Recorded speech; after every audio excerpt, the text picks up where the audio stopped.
One. How you doing? Welcome to Bridges Live Presents You Be the Judge. We're here every Wednesday at 6 p.m. Every Wednesday at 6 p.m. I am one of your hosts, Dr. Paul Dyer, and I have lovely other two beautiful colleagues, Marylin Pierre, who's running for Circuit Court Judge of Montgomery County, and Judge Claudia Barber. How you doing, ladies? Hi. It's so nice to see your lovely face, Dr. Paul Dyer. Yeah. You see who I have behind me, right, on my screen. For those of you who are listening on all the podcast channels, I have Marylin Pierre for judge. And make sure we are supporting good candidates out there, not so much because you like them, because they prove good policy. We're always looking for policy and not people. If you have good policy, you have good people, then you have caring for people. That's really what we want to. Here on You Be the Judge, we like to talk about a lot of things that comes up throughout the week. But first we get into that. How was your week, Marylin? Oh, my week has been spectacular so far. It started out with people being sick, but now they're all on the mend and they're getting their health back together. So I love it. And Judge Claudia Barber, how has your week been? It's been busy, Yeah. highs and lows, but I'm grateful. Yes. And we like to welcome the FBI who know are listening onto our call because we have Judge Claudia Barber and Marylin Pierre. So we do know. What about the NSA? Don't forget the NSA. And the NSA. Ignored. So I know we're not in a Hoover state anymore, but we are definitely being watched and monitored by those who want to see. So Marylin, take us up. What do we have today? Well, today we have Miss Olubunmi Comfort Oludipe as our special guest. And I hope I did justice to your name because I have been practicing and that's the best that I could do. So thank you very much. Miss Oludipe is described as a Nigerian mother who started at the bottom in the United States, raised and educated 5 children, and bought a spacious home in one of the nation's wealthiest counties. But that didn't stop a police officer from shooting her son to death and claiming he had wielded an ice pick in his broken right hand. Miss Oludipe has now found her voice and mission, which is to make sure that no other Black families suffer the death of their children by killer cops. Now, also what Ms. Oludipe does is she's also looking forward. She has a financial company and she is going to show us how we could save for retirement, save to buy a house, and also establish a financial legacy. So Ms. Oludipe, please welcome to You Be the Judge. Thank you so very much, my judge to be, for that wonderful introduction. You're welcome, my millionaire to be. I'll take that. Yeah. Yes, my name is Olubunmi Comfort Oludipe. So, I started, I worked my hands off. I started at the bottom, just like you said, to raise and, what happened to me, I never thought that could happen to me. So, but it's a purpose-driven life. Everything that happens in our life couldn't have happened if God didn't allow it. That's my belief. And I thank God when I was going through all this hardship that I was able, my faith in Christ was able to keep me grounded. So thank God for my faith in Christ that pulled me through. So when I was going through what I was going through, from 6 figure, just like you said, I bought 1.5 acres of land in Montgomery County, built the house from the ground up. And, I was making money, with the concession service. But I wish I had known what I know now, because, everything that we go through in life is, God will never test us more than we can bear. Is to prepare us for a better future. So, I was making 6 figures. All of a sudden, my son was murdered in the hand of Montgomery County police officer.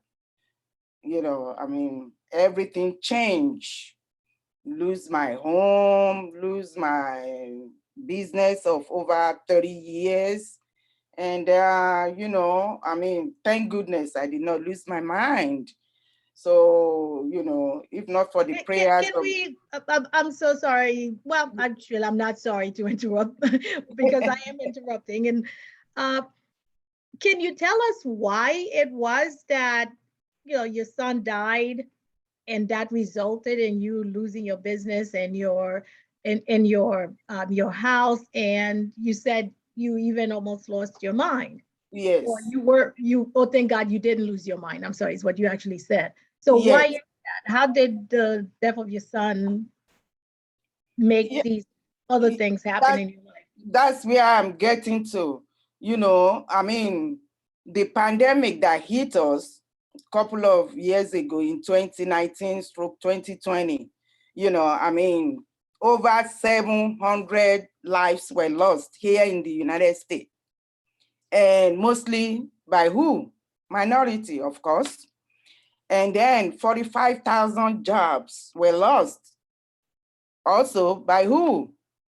By brown skin and black skin and women. So even some women don't even want to go back to work now due to the inflation and everything. Nobody wants to go and get $500 to go and pay the $450 for daycare, and you still have to feed the kids and everything. So, you know, I mean, with all that is going on, we did not get any justice. But, you know, I still go around trying to encourage women in similar situations who find themselves out of no fault of their own, lose a child. The worst pain a mother can ever go through, you never get over it, is to bury your child. All your hopes and dreams. He was just 3 months shy from graduating from Bowie State when he was brutally murdered. And portion of this crime was captured on a video. If you go on the website, justiceforemmanuel.com, because I went to the White House, I put up a, you know, rigorous fight. I went to President Obama. We started 21st Century on Policing with Chief Ramsey. I testify on C-SPAN. If you go there, you know, on the website, everything is documented. So, you know, I mean, when in my own culture, because I'm from western part of Nigeria, you are supposed to know the beginning of your child's life, not the end. So when my attorney called me and said, you know, I mean, there's a video and that my son did not post a threat to this police officer, and he doesn't know why he shot him in his head and torso. So, you know, he said, I should come and watch this video. I said, I don't, you know, that was 3 days after he was murdered, you know, 10 years ago. And I said, in my culture, I'm not supposed to know the end. I can, that's why I really commend this Miss Jones sitting in that courthouse, watching the last minutes of outbreak. I mean, I can do it. So, you know, I mean, so even talking about it now is, you know, I mean, anyway. That's pain. That's pain. That is really pain. But, you know, as time goes on, I learned We're really sorry for your loss. We just yes, you know, wanted to let people understand where you came from and what you've gone through and where you are now. Okay, so that's why I started this business. The name of my business is Jabez. I don't know if we are all familiar about the prayer of the Jabez in the Bible. 1 Chronicles chapter 4, verse 10. When Jabez was in pain, he called upon the Lord of Israel that, please, Lord, enlarge my coast, enlarge my territory, and, you know, protect me from all danger, and bless me indeed. You know, bless me so I can bless your people. So I pray, And God, answered my prayer. So I started Jabez Realty and Financial Service. My goal is to educate minority, on how to advance on their retirement, savings, housing, because that's one of the major things. In the process, I lose my house, I lose my business, I lose my, the mother of all pain, bury my child. And, practically a destitute. I'll just put it like that. So what precipitated the spot where you were in as destitute? As destitute, because, when you go through the emotional roller coaster of, the trauma, of not knowing where your next meal is going to come from. And if not for the prayers of the saint, like I said, I lost everything. Everything I've ever worked for. I lost everything. I have to start from zero. This has been 11 years ago. Was it because you stopped working after your son was killed, or was it something else? It's the emotional roller coaster. I could not, I could not concentrate. Sometimes when I'm at the stand, because it was coming from work when he was murdered. So it's like I'm looking at him right there, sitting, where he normally sits.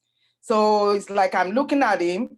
People will be asking me, steak and cheese. I'm going to be giving them, sausage or whatever, I just can't, I don't know how to describe it because, it's indescribable because, so the business just went down the drain and we are all snapping at each other. My marriage gone, my house gone, everything gone in a split second.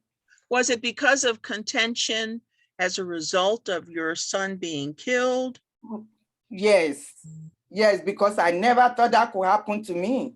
And a lot of us, especially in the African American community, we always think, what happened to Tamir Rice, what happened to Walter Scott, even George Floyd in broad daylight that we watch in horror.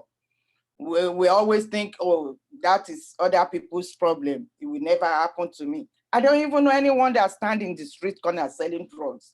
I was too busy working, just to make sure that my children have a better life than me. We came here over 40 years ago, and all my kids,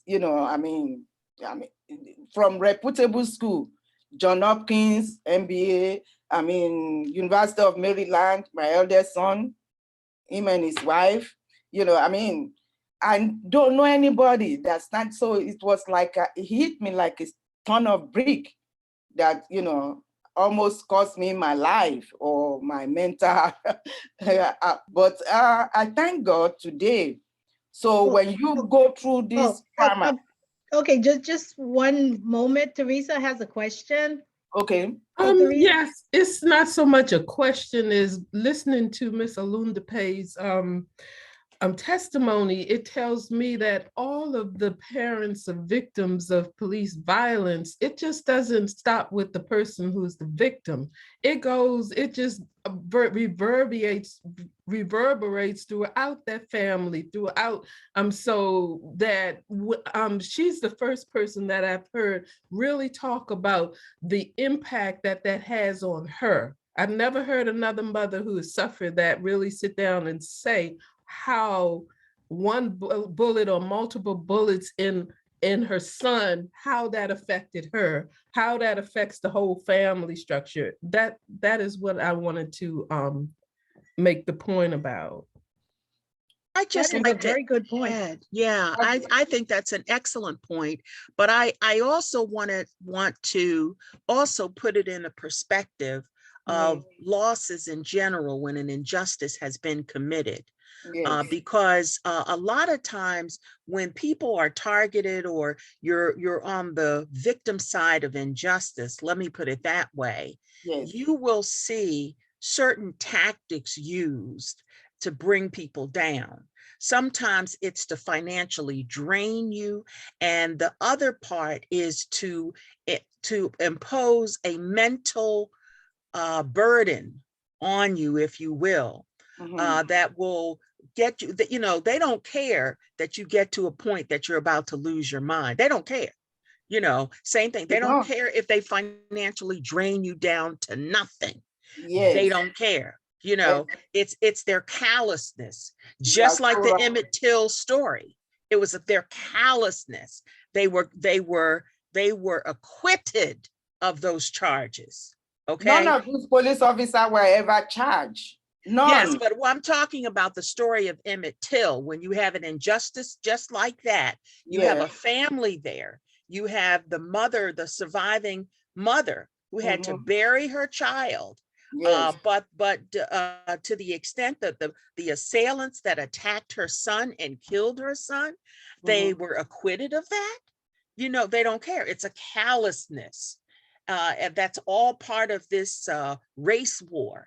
Yes. And that's part of this, you know, it doesn't matter if the police hide evidence about your son, you know, because it's a callousness. It's a deeply rooted callousness of not wanting wrongs to be righted and not wanting justice and truth to prevail. That's what the issue is. Yes.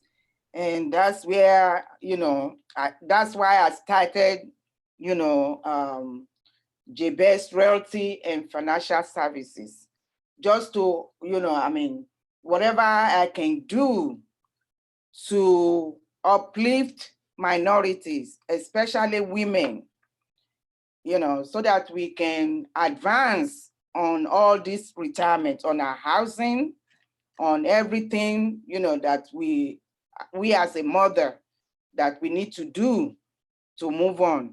So, you know, I mean, the topic we are going to treat today, starting from the, you know, the first one is going to be, you know, retirement. How do we protect our retirement from all the three major risks? Okay, so let me see. Okay, did you get the screen sharing again? Because I have it here. Let me see. It went away.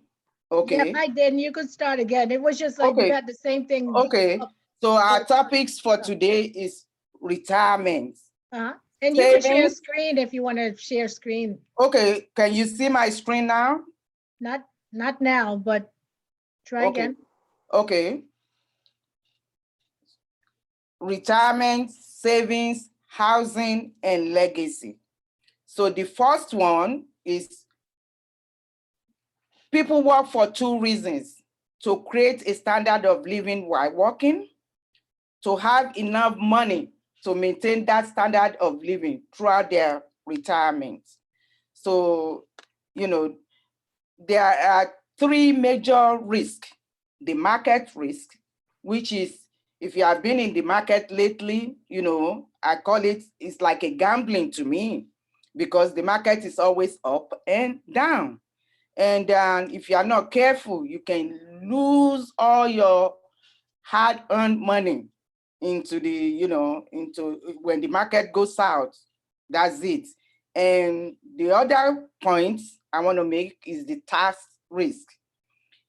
As of today, if you Google it, you know, I mean, the national debt is 28.91 trillion with a T. And, you know, let's even assume, you know, you are a multi-millionaire, you save $1 million for your retirement.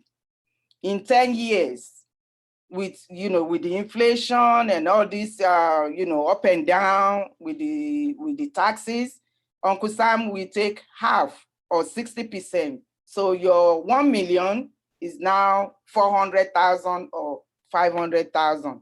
So that's why, you know, I partner with First Financial Security. We are like a business within a business.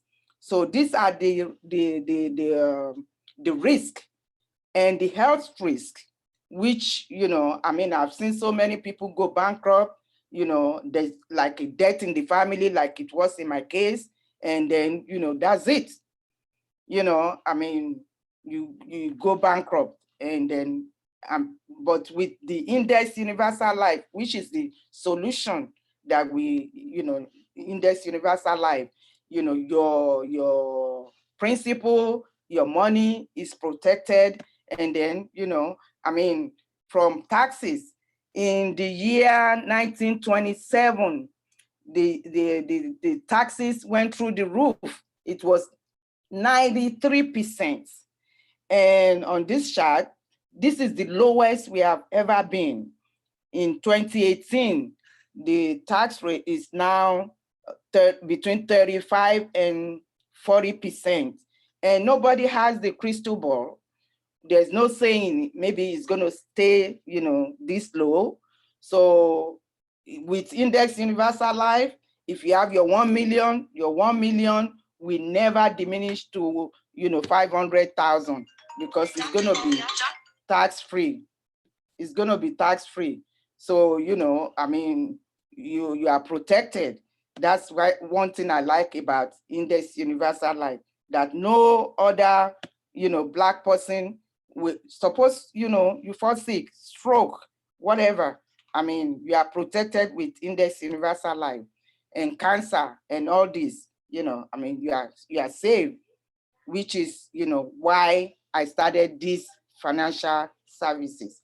And the last but not the least, the one I really like that I'm really advocating is housing market, how to become a homeowner, not just become an homeowner, but, I want to help us remain one. That is my main objective.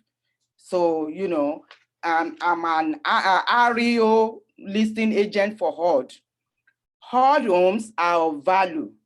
So, if there's anyone on this platform, because I lose my home, I was, living inside my car, and, I mean, because my children, I was living with them. When I cry, they cry, and I can, I'm not ready to bury another child. So I stay away from them.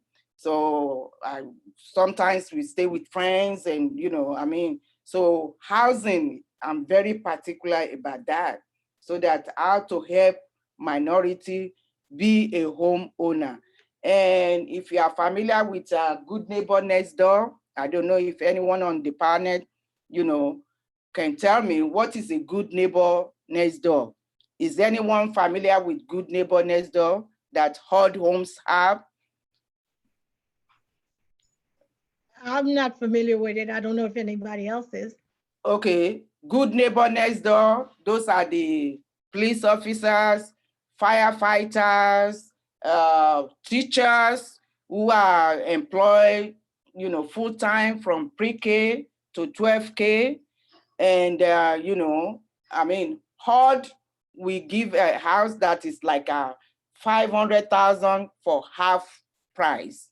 You get 50% off, okay?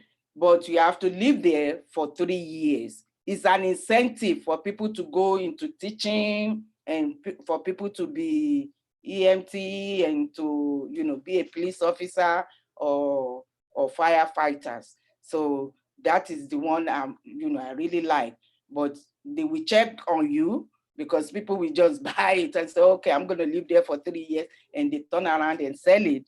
If they find out that you do, they will not only make you refund all that money, but you'll be penalized for it, and you will not be able to buy a home for I don't know how long. But so with all this being said, my main goal is to help us. Okay, well, if you don't have a job in the service industry, if you are a lowly lawyer like some of us in this call, are there other programs that we might be able to qualify for? Yeah, IUL, to protect your investment, because I mean, it will never go, it doesn't go down.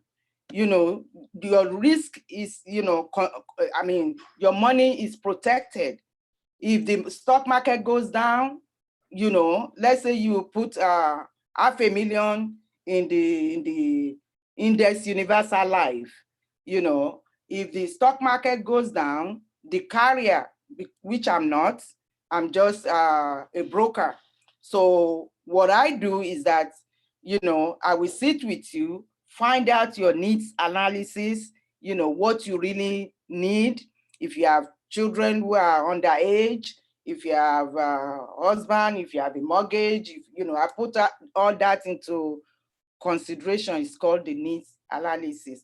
Then I will analyze you and I will match you with a carrier, maybe National Life, New York Life, or that will better serve your purpose. So your money will continue to grow with no downside. There's no downside risk. Instead of investing in variables, when the stock market goes up like a yo-yo, your money will go up. When it goes down, and in the process, you can lose all your life investments. I'm not licensed to do that. You have to have Series 7, which I'm not. So, but I can sell other products that will protect you, that, you don't have to worry about, this downside or whatever. So, and the IUL, one thing I like about the Index Universal Life is that, when I sit with you and you invest in the Index Universal, you don't have to die to collect. There's living benefits because it will continue to grow and you can cash it out, no question asked. It's your money. But when, the death benefit might diminish, let's say you have $500,000 in the IUL, and you cash out, after 10 years, because like the one, let's use my granddaughter, for example, she's just 5. And then I bought $500,000 for her. And then, by the time she's ready to go to college at 18, in 13 years, she will have $765,000. So, because I strongly believe all these student loans, they are using it to enslave our children.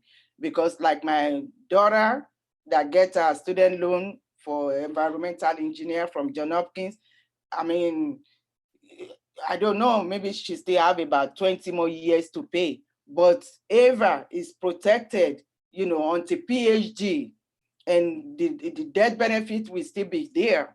So you can cash 200,000 out, go on vacation and whatever, no downside. And, I just match you with a carrier that will best serve your purpose. But, the most important thing is, as a human being, we all need food, even if you don't have a job, you still have to eat, and shelter over your head, and then clothing to survive.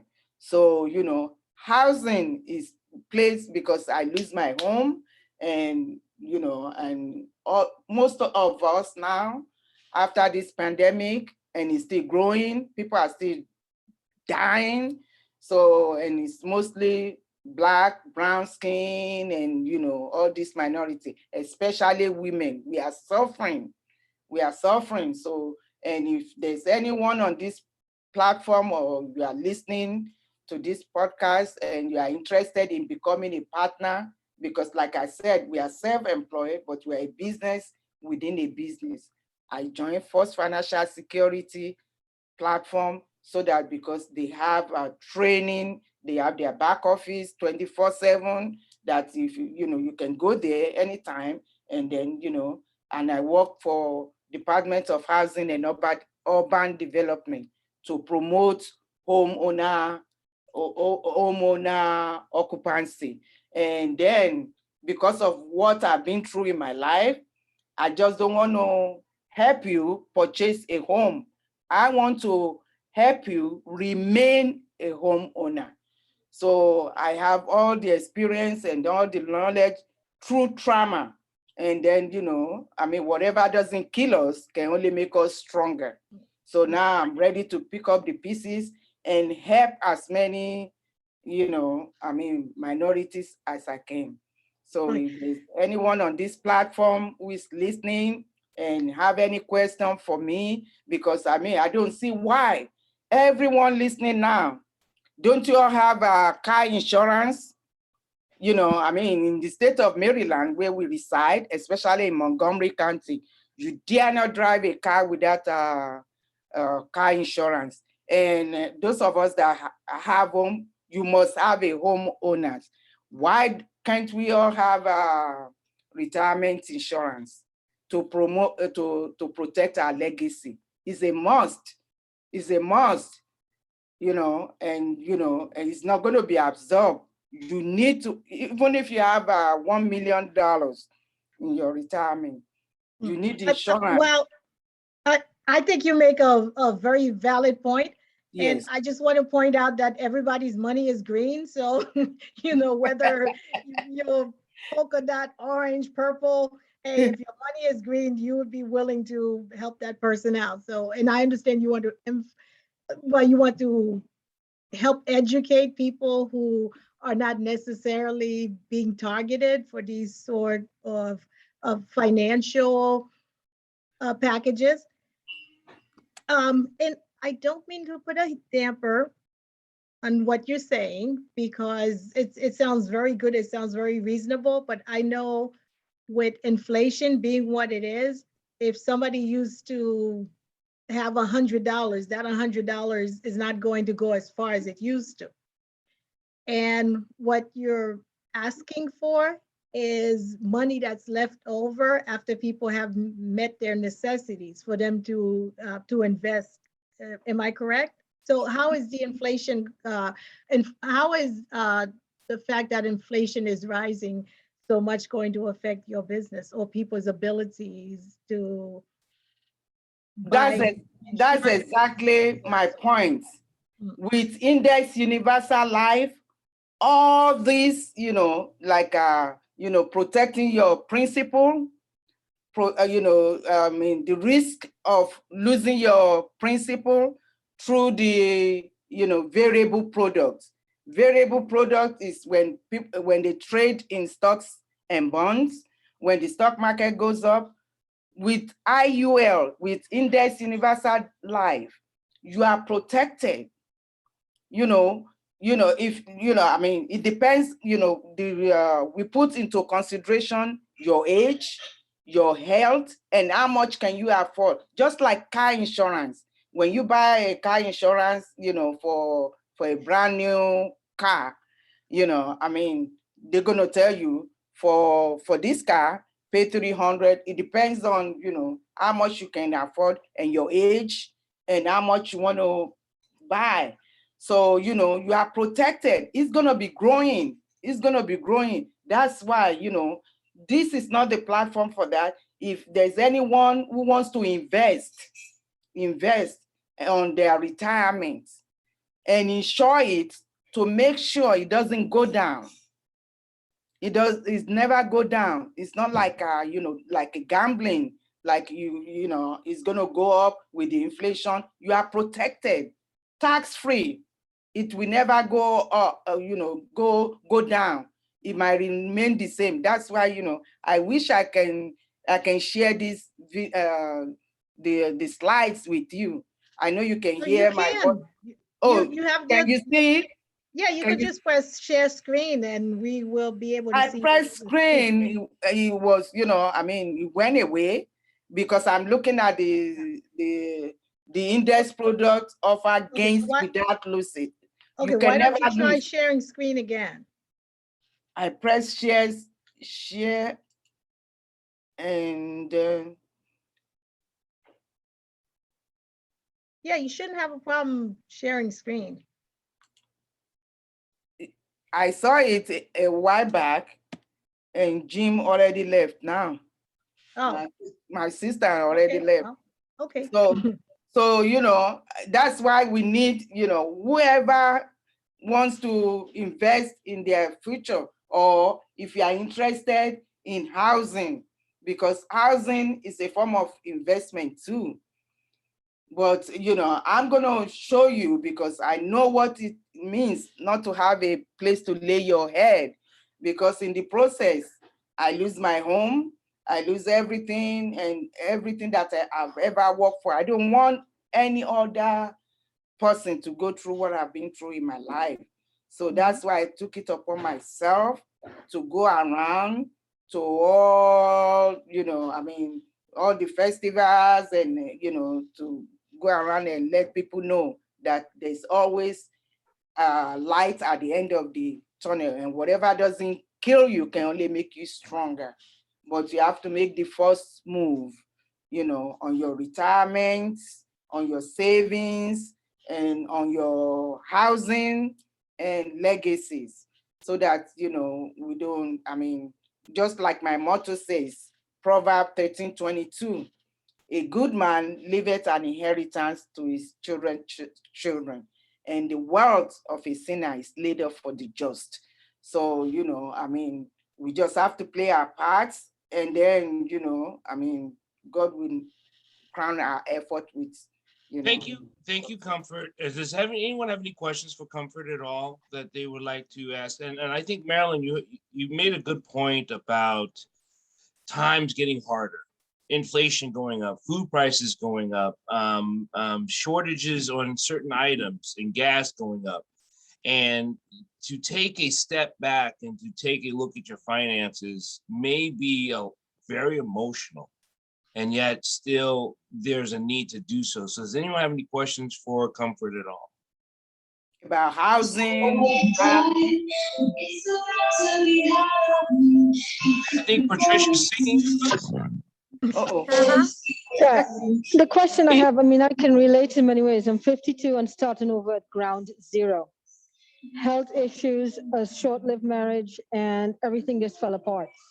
And many of us did not recover from 2008 financial crisis. I didn't, and I never got back to that level because many of my clients, their income status changed. I was in California and we got hit pretty hard.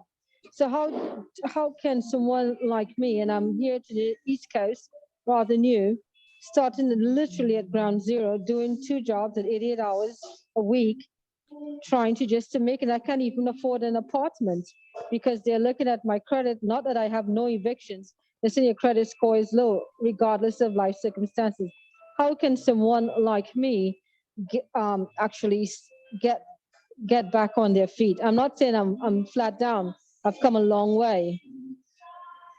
Exactly my point. I've been there. I know how you feel. That's where I come in.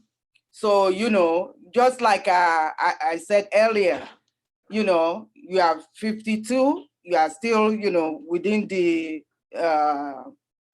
you and I need to sit down and do a needs analysis. How many kids underage? How much can you afford to, maybe you can be qualified for like $250,000 worth of, it depends on your health, because the insurance carrier, when I present, when you, I'm going to, at the end of this podcast, I'm going to put my information so that we can schedule one-on-one Zoom meeting, because everybody's situation is different.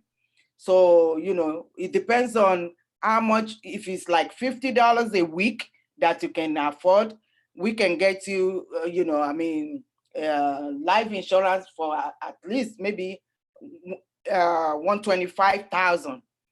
Depends on your health. So when we have this Zoom meeting, and it will never go down in about, it's going to keep growing. And if you find a house on hard homes that you want to buy, we can use that as a leverage, as a leverage that you have $125,000 worth of life insurance. The bank will look at that as a leverage. And then, that's how I started. I lost everything from zero, so that's how I started. And little by little, with the life insurance, you can use it as a leverage to purchase your home. And hard homes are of value. If you move in today, because it's also a foreclosure.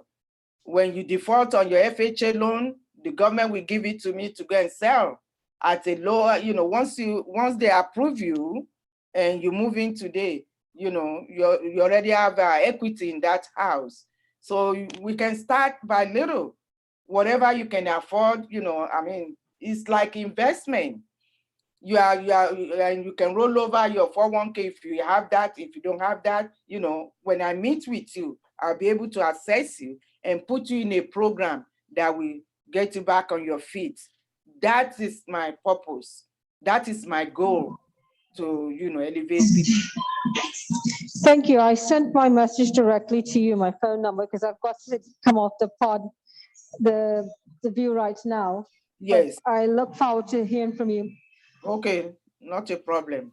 Thank you. I just got an amazing message that I want to bring up. It's an alert, and it's about a legal issue. And thank you, Comfort, for sharing your financial wisdom with us, because as we go through these times, we really do need to understand how to assess ourselves, assess our money, and to what you call have financial literacy and legacy. There's a difference. But so tomorrow, the two men who were accused in shooting Malcolm X, who were part of it, they're going to be exonerated tomorrow. Yeah, Yeah, I have Bernadette's face too. I'm like, what? What did they use the word exoneration, or they were going to be let out? I think I got exonerated. Oh, okay. I didn't realize there was so much paperwork that's already been done. The news said that they had always maintained their innocence. Well, can you explain what does that mean, and how to all these years, how can you be exonerated for something you were committed to have done? It happens. Okay. Because some people who get convicted are not, didn't do what they were accused of doing. I was going to say legalese and say not guilty, but not guilty doesn't mean innocent. And an exoneration basically means that you are innocent. If I were convicted of the Kennedy assassination, and years later it was proven that I could not have killed Kennedy because I was in Canada when he was in Texas and I had no way of doing it, but because, you know, I was identified by a witness there or something like that, I got convicted. Years later, I will be exonerated if the wheels of justice work the way that they're supposed to. So here's the question. Exoneration is that you weren't involved in the crime at all.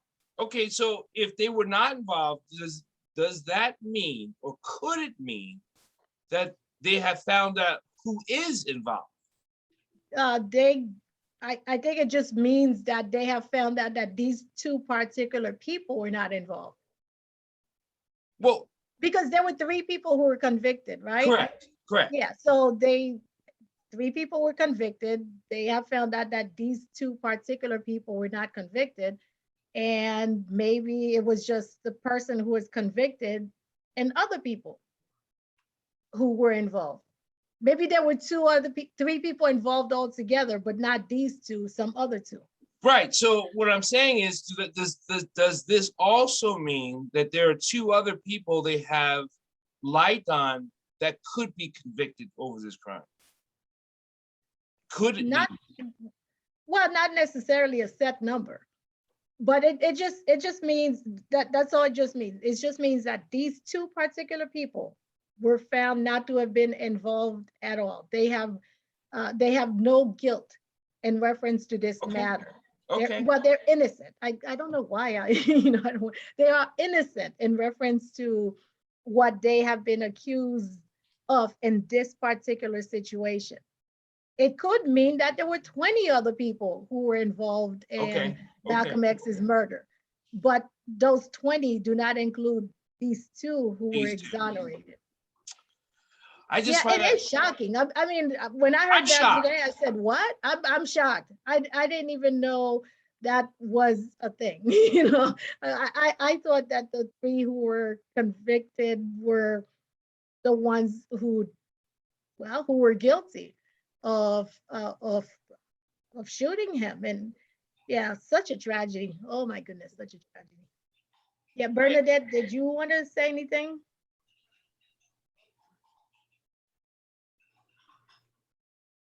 Oh, Adrian said one of the men died in 2009. Adrian, do you want to say anything? Yeah, no, I didn't want to say anything. You covered it, Marylin. Oh, well, thank you. I tried. Oh, so Adrian has more information. Adrian, do you want to say something? Hello. I was just looking it up, and I looked it up earlier today when I heard, because I was really shocked too. Like, this is going on. Like, this is going on right now. Right. But, not that it's not important, and I'm not trying to lessen anything about Malcolm X, because it's very important. But still, But I'm like, really? But still, like right now. So when I looked it up, I saw that one of them actually already passed in 2009. One of the ones being exonerated, or? Yes. One of the guys Oh. that was accused of the murder he passed in 2009. Khalil Islam, he died in 2009. Wow. And the other guy is still alive at 83. Wow. I mean, that shows you how recent these things are.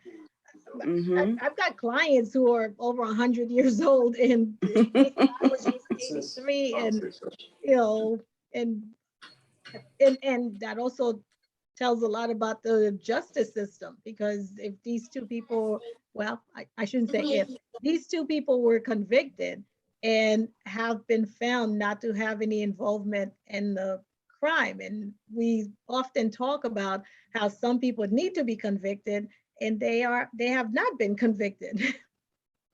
It's really interesting. well, you just had what's his name show up against the FBI. He just turned himself in, right? I don't even like to mention his name. Well, he was working with the last president, right? Last 45. Bannon. Oh. Yeah. And he just turned himself in. And it's possible he can do federal time, but do you believe he'll do federal time?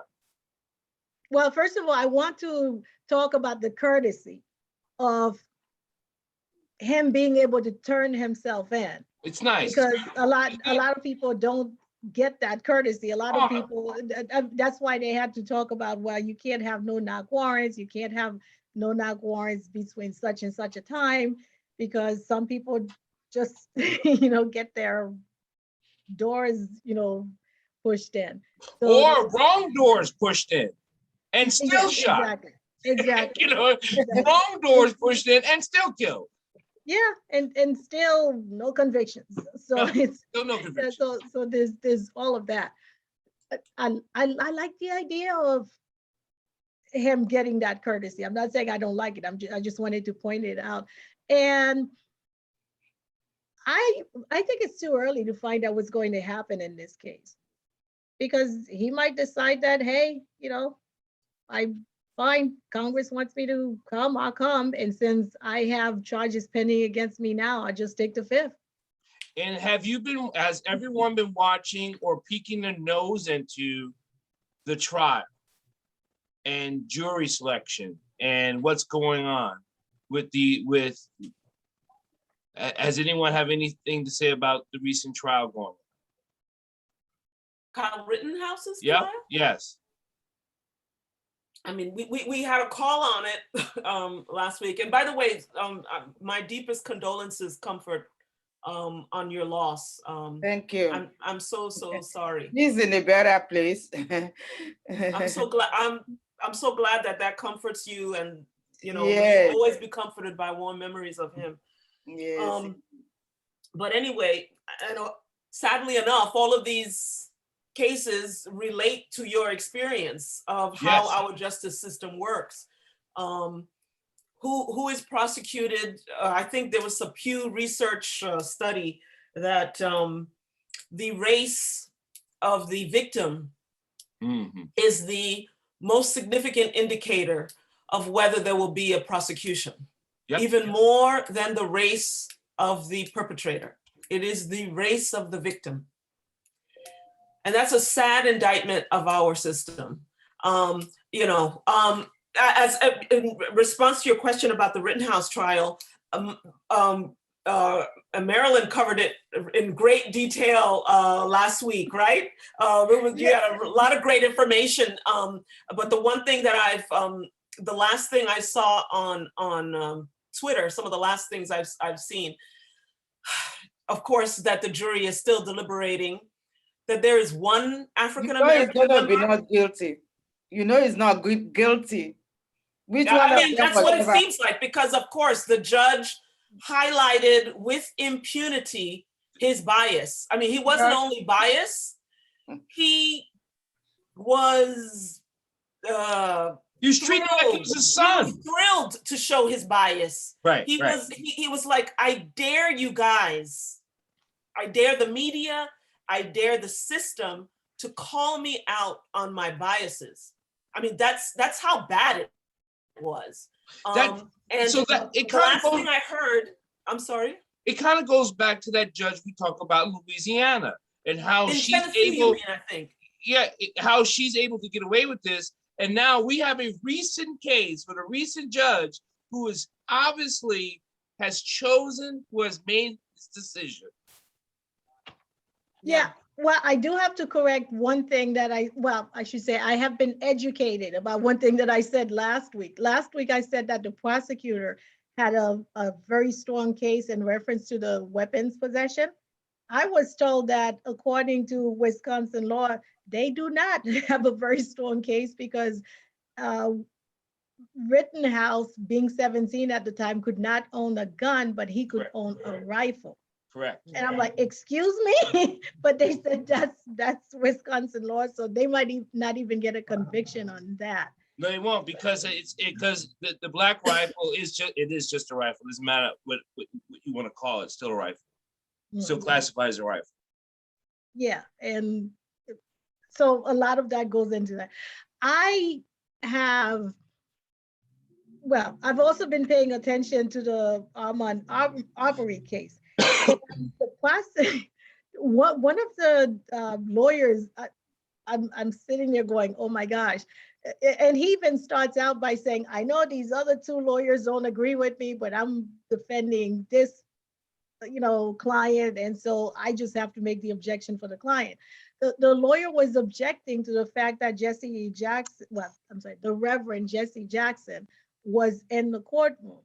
And he wanted to know why Armand Arbery's mother didn't have a local pastor comforting her, and why Jesse Jackson, and he also said Al Sharpton had to be there, and how that was prejudicial to his client.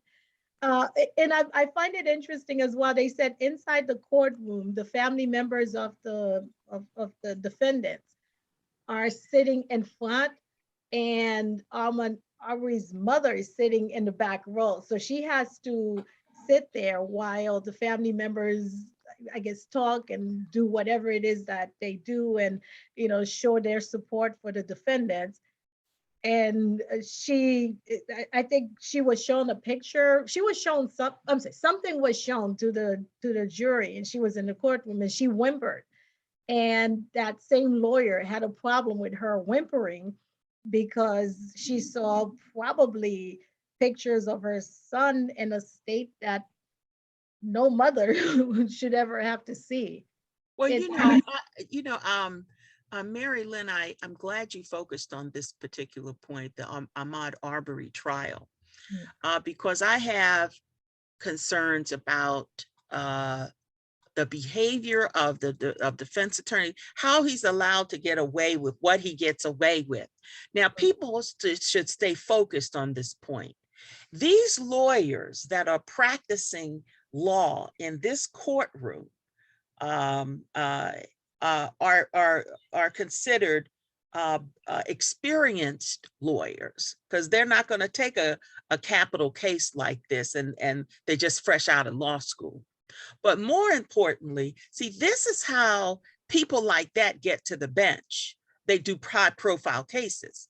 So, my concerns that I want to make sure the audience hears today is how significant it is on how you choose your judges, and how these people are brought before you to request your vote to be put on the bench, so to think that you would put someone like that on the bench, you know what you're going to come up with when he's presiding over cases.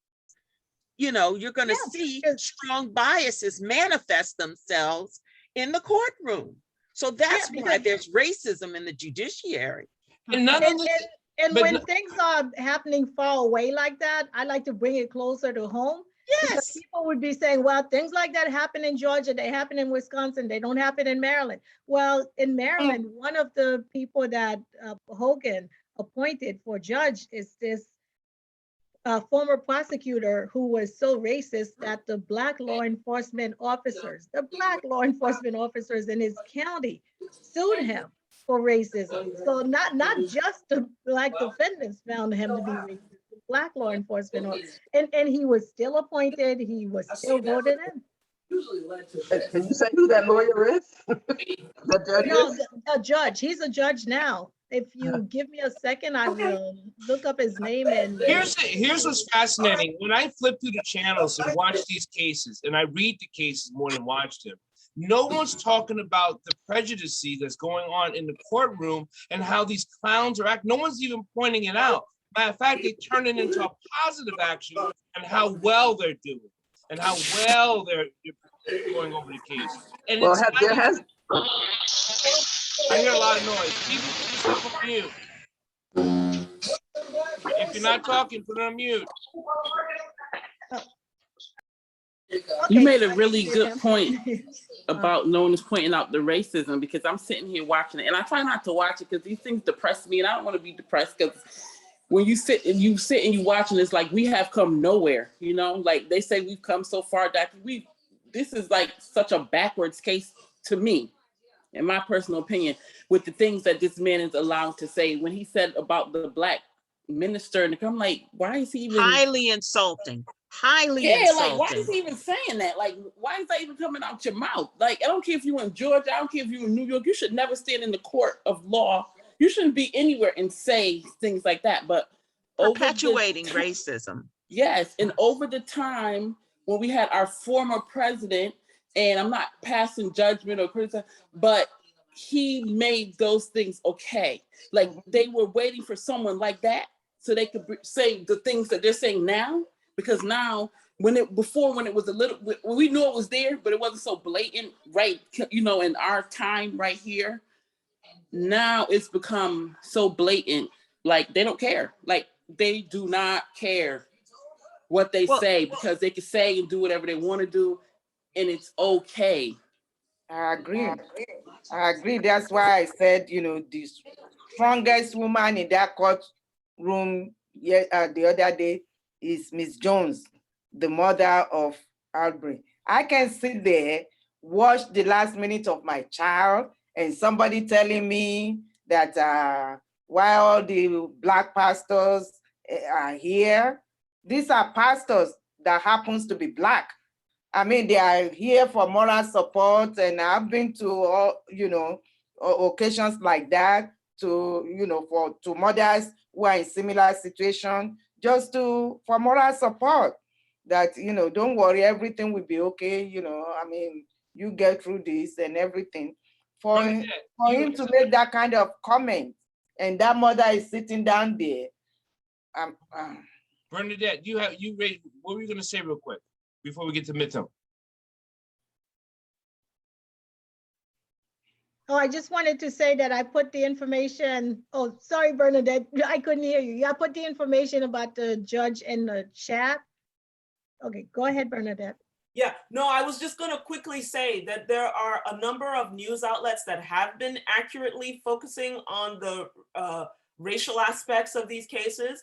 The Majority Report and Democracy Now! Are two outlets that have been very honest, and they have videos available on YouTube. All right, thank you. Thank you. Thank you.